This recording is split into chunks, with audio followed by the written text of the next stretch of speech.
Hi there, hope you're having a good day. Welcome back to another video. Where do I start?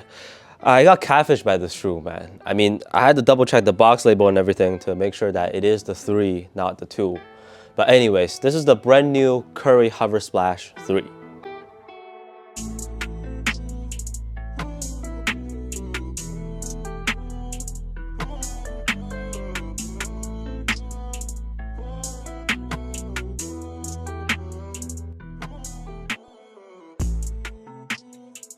So most colorways of the HOVR Splash 3 should have a retail price of 110 US dollars. They did not increase the price from the first and second version. But like I said, I still don't understand why Under Armour always uses these rendered product images on the website instead of actual photos. I mean, when you're judging how the shoe looks, it can be misleading sometimes. Look at the photos they have for this one. In hand, the 3 looks really similar to the 2, but online, it made me excited because I thought there were going to be a lot of changes. That spiky and extended part on the midsole, it's just not how it turns out. And the heel shape is also different. I'm pretty sure they need to update it. But there are some bright spots of this shoe.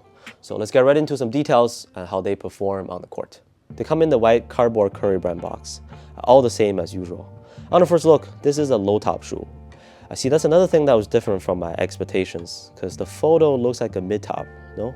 Anyways, you have a Curry brand logo on the lateral side, and the upper has a predominantly mesh material that goes to the tongue. The mesh netting is a thin and breathable layer.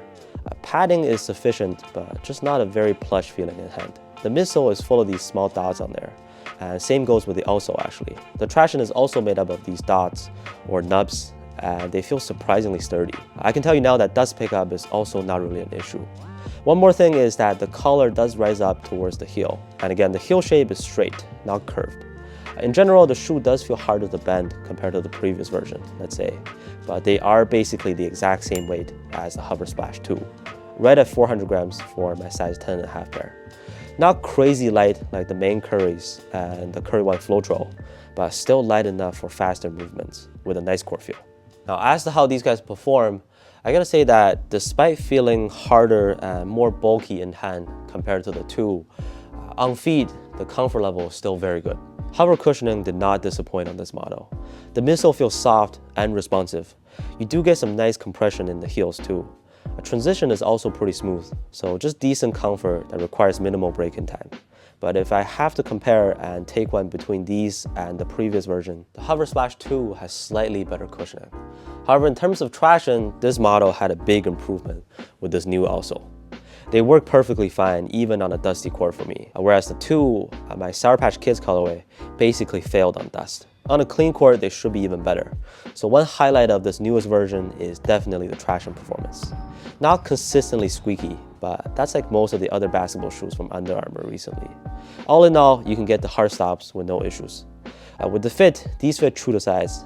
Nothing special to know here really. True to size was right on for me. Not too snug, also no extra space inside, so that's just what I would recommend. Width-wise, they're about average. It can be a tiny bit tight in the midfoot area, but that's about it. The materials are very breathable, but this triple white colorway can probably get dirty very easily, I feel like. The lacing system is pretty standard. Stability and support are decent, and one benefit here with these over the Spawn series, let's say, is that you're less likely to roll your foot over on the court. So against hard twists and turns, they should be fine for you. And again, when it comes to this mid-tier Curry line, cushioning and step-in comfort are still top-notch. Overall, this is a shoe that has solid performance across the board. But given the lack of innovation on this model, the third shoe of the line now, I think if you had the HOVR Splash 1 or 2, you might want to skip on these because you're really not missing anything new here. Or at least wait for them to go on sale. Cushioning is still good, just not as great as the 2. Traction is better now, but otherwise, I just couldn't find a significant advantage for these to be considered a top choice. That's all for this one. Let me know how you feel about the Curry HOVR Splash 3 down in the comments. Thank you so much for watching, and I'll see you on the next one.